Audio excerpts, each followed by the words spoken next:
The nation of Israel marked the 70th anniversary of becoming a nation state here in modern times on May 14th, 1948. And of course, the 70th anniversary was May 14th, 2018, just yesterday. The U.S. Made the controversial decision to open a embassy in the capital of Jerusalem. It was opened yesterday, and one interesting thing I would like to note about the opening of this embassy is that Donald Trump, the current president of the United States, was featured on a new commemorative coin or shekel, as they call the money in Israel. It says to fulfill 70 years, and he charged me to build a house in Jerusalem. And it said that as he's pictured next to King Cyrus, the ancient Persian Empire king, also known as Cyrus the Great, who issued the edict that's recorded in the Bible in the book of Ezra, and he's also mentioned in other books in the Bible, including the book of Isaiah and alluded to many other times. But he issued an edict authorizing the Jewish people to return from the exile in his kingdom and to return to their homeland, which is in was an ancient Israel, to rebuild the temple in Jerusalem. And if you go down, you see the backside of this coin. You'll see it says it is the temple coin, and it has the scriptures Isaiah 60, like alluding to chapter 60 and 8. And it says in the caption here from this report on the Daily Mail, President Trump is starting a prophetic process by moving the American embassy to Jerusalem, claimed a representative from the company producing the coins, and that would be the McDash Education Center that is producing 1,000 of the half shekel celebratory coins. And I personally actually wrote an article about this in the Inquisitor because I'm a professional journalist. So I wrote an article about this in the Inquisitor on February the 25th, 2018, which I'll leave a link to this, about when the decision was made to actually expedite this move, because it was originally scheduled to be opening at the end of 2019, but it was moved up when Mike Pence visited Israel with the entire Middle East. He went on a tour of the entire Middle East in January of 2018, as you can see here. And I'll leave a link. You can read the story I wrote in the Inquisitor back in February of 2018.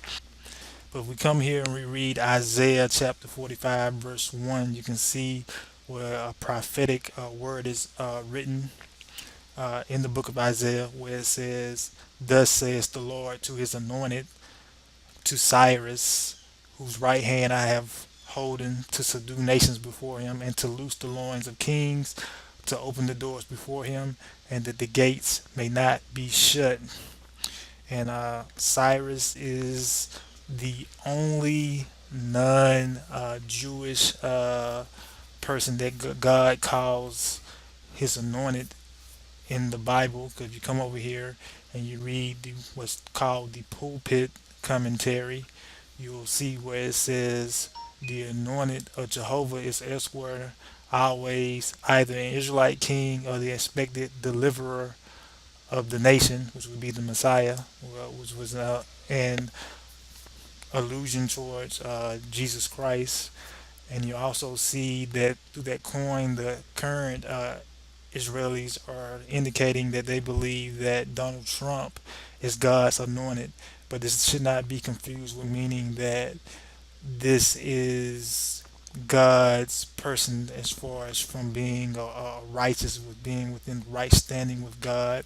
Because you read the Barnes Notes commentary, you see where it says, when speaking of Cyrus, it says, "There is no evidence that the Persian king were inaugurated or consecrated by all, but this is an appellation which was common among the Jews and is applied to Cyrus in accordance with their usual mode of designating kings.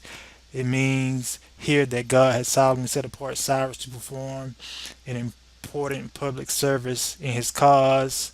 It does not mean that Cyrus was a man of piety, that means religious, or a worshiper of the true God, of which there is no certain evidence, but that his appointment as king was owing to the arrangement of God's providence, and that he was to be employed in accomplishing his purposes. The title does not designate holiness of character, but appointment to an office." You can see on this page where it talks about King Cyrus, or Cyrus the Great, and how he issued the edict for the rebuilding of the temple in Jerusalem by the ancient Israelites and how it ushered in a great age of history for the Jewish people as they rebuilt the temple in Jerusalem. And you can read about this rebuilding of the temple in the book of Ezra, which is found in the Old Testament, or as the Jewish people would call it, the Tanakh. And it says in chapter 1, now in the first year of Cyrus, king of Persia, that the word of the Lord by the mouth of Jeremiah might be accomplished, referring to the prophet Jeremiah. The Lord stirred up the spirit of King Cyrus, well, of Cyrus, king of Persia, that he made a proclamation throughout all his kingdom and put it also in writing, saying, thus says Cyrus, king of Persia, all the kingdoms of the earth have the Lord, the God of heaven, given me, and he has charged me to build him a house in Jerusalem, which is in Judah, which is in present day Israel, or as some politically correct people like to call it, Palestine. And this is all fitting because there actually is an institution dedicated already to rebuilding the third temple in Jerusalem, which of course you understand prophetically in the book of Revelation. Even if you incorporate, the book of Daniel in the Old Testament, you understand that the third temple is the temple of the Antichrist, which of course Antichrist meaning opposite or Christ or in place of Christ, with Christ being Christos in Greek, which being the Greek transliteration of the Hebrew word Messiah, which is all referencing Jesus Christ. So they already have an institute, which I followed for years on social media, and of course, this is their website, templeinstitute.org. They're the group in charge of the preparation and building of the third temple. They even are dedicated to making sure there's the red heifer, which is a red cow required for certain sacrifices in the Jewish temple, and making sure that a red heifer is available for this third temple that is to come. And if you go back to October, the Jerusalem Post here on October 6, 2013, you'll see where Rabbi Chaim Richmond, what's Chaim is English transliteration of the Hebrew word for life. Rabbi Chaim Richmond, who works for the Temple Institute, he did a dedication prayer for the third temple in the largest, or one of the largest newspapers in Israel, and he talks about the temple and various things from ancient times to the present in this article, which I'll leave a link to. And if you read the last paragraph, it says we can understand how the Jewish people will see to it that Hashem will keep his promise to the month of Heshvan with the dedication of the new holy temple, which will bring about the resting of the divine presence and the ultimate healing of all mankind. This is the plain and simple meaning of the enigmatic midrashic teaching. If we will it, it will be. And of course, at the end, it talks about Chaim Richmond. He said the writer or rabbi is the director of the International Department of the Temple Institute in Jerusalem. So I think prophetically, what they're trying to tell us through Donald Trump, through that coin, is that the third temple is coming, and we also already seeing a lot of bloodshed in Gaza as the Palestinians and the Israelis are violently clashing over the opening of this U.S. embassy, which, in my opinion, is a prelude to the third temple being built in Jerusalem. And I also think that it's also a prelude to the borders in Jerusalem going back to the pre 1967 borders before the Yom Kippur War, where it will be a East Jerusalem and the West Jerusalem, and a eventual two-state solution, which we've seen linked or leaked in the Israeli press. Not much here in Western media, especially not here in the United States. But if you delve into the Israeli media, you'll see Donald Trump's peace plan has already been leaked on that side of the world, and it includes plans for East Jerusalem controlled by the Palestinians.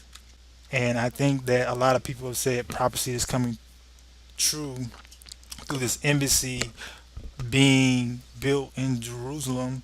But I would caution this is not good prophecy for the world, because if you go and read Zechariah 12:3, it states, and in that day I will make Jerusalem a burdensome stone for all people. All that burden themselves with it shall be cut in pieces, but all the people of the earth be gathered together against it. And we are already starting to see violent clashes in Jerusalem over this U.S. embassy being built there. You're seeing clashes between, you know, Arab forces as well as other people around the world about should Jerusalem be recognized as the official capital of Israel. This is John Philippe signing off.